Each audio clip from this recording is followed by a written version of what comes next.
more quotation marks, right?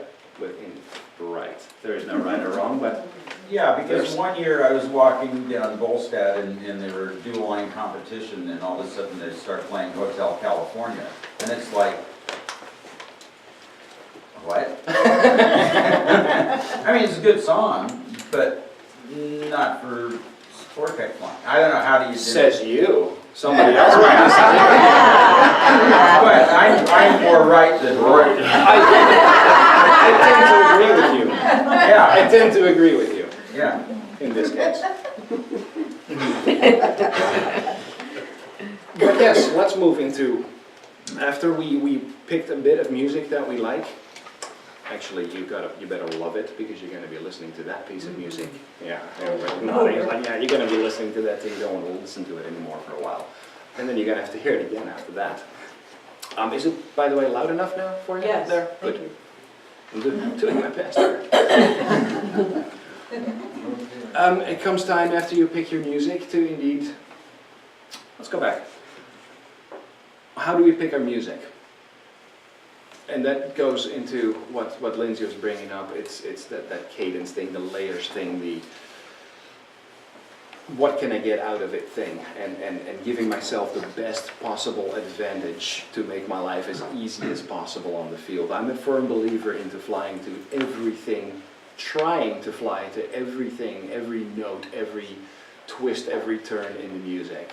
I try, doesn't always work, really doesn't always work, but I feel that that's what we should strive for. Again, personal opinion. There are some very minimalist flyers out there throughout the years that have been so perfect and spot on that they can make a very, as I said, minimalist style work for them.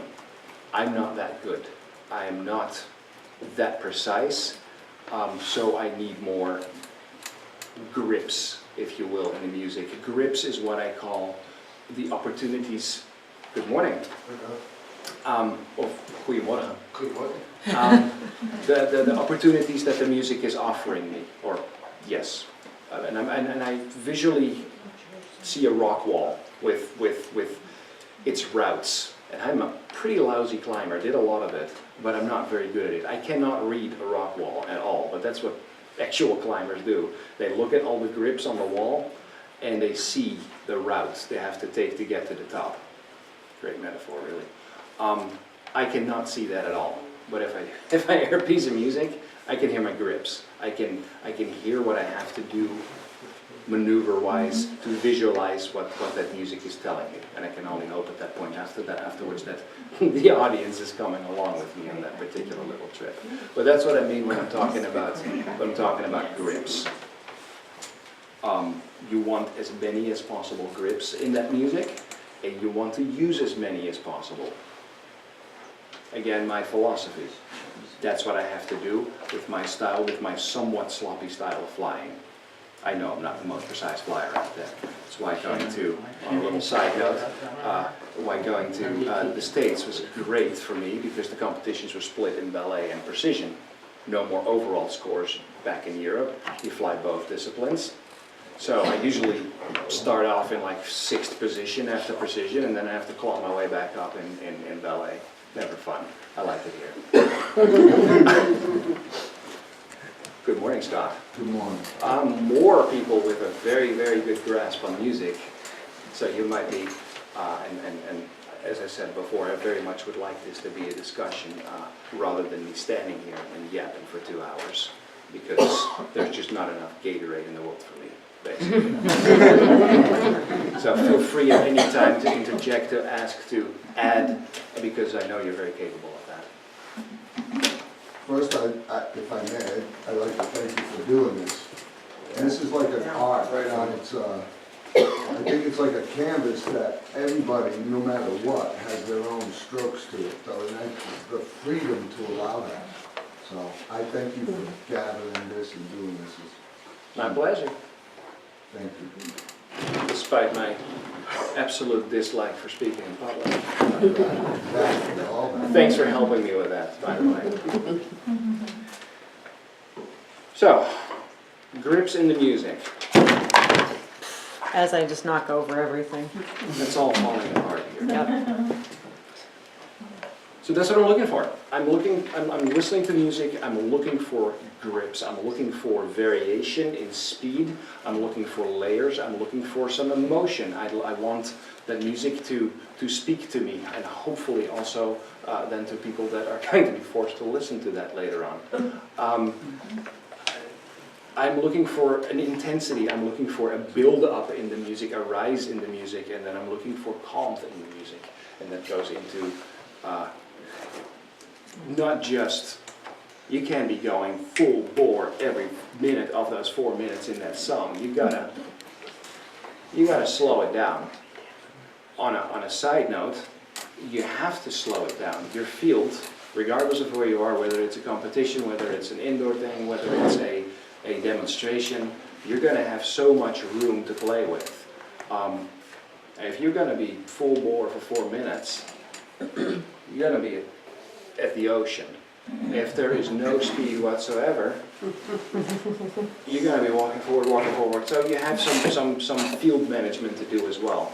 Choosing the right music with the right balance of speed there will help you be much calmer on the field, knowing that you're in control of where you are and where you can go, where you have to go, and where you don't need to go necessarily. Now it's a little, there's obviously more to the technique tie-in with the music, but it was an easy detour to make here real quick.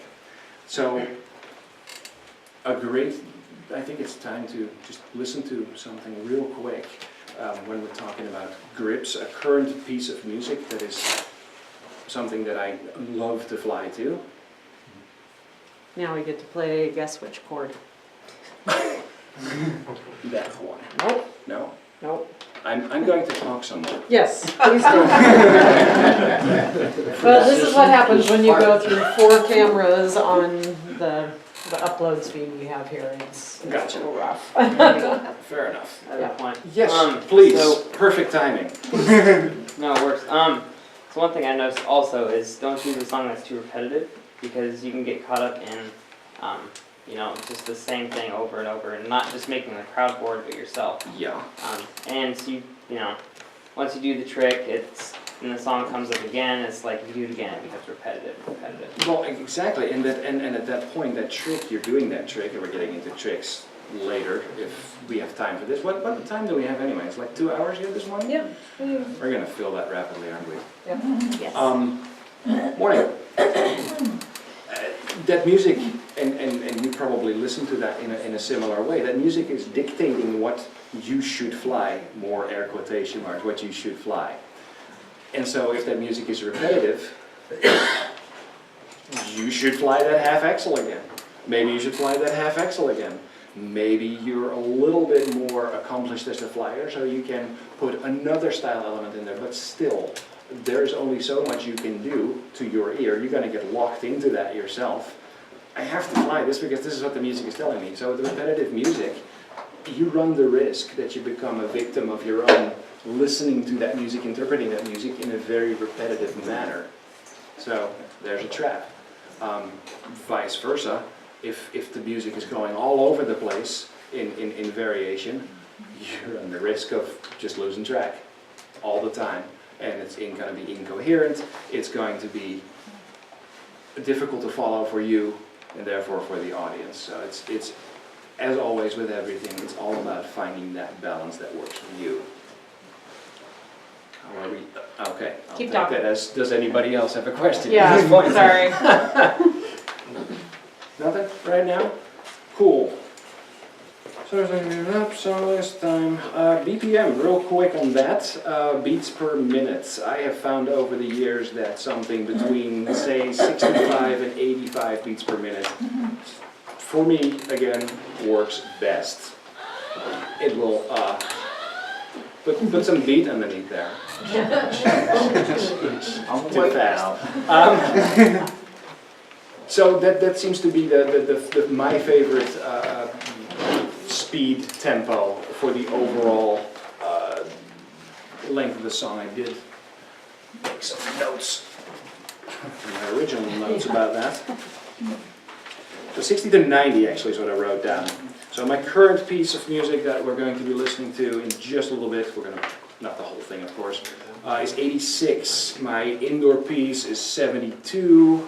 A couple of demo pieces over the years were ranging from 68 to 82 BPM. That seems to be again for me, the right tempo.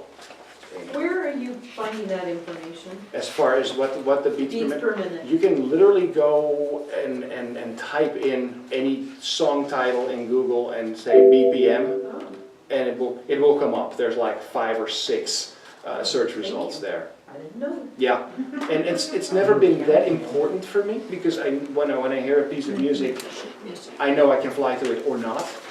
But I figured for something like today, it would be interesting to have those numbers. So I actually looked them up on 5, 6 songs that I like to fly to, and it turns out they're all pretty much in the same BPM range. That's cool. Not shocking I didn't know you in could look it hindsight. up online, so.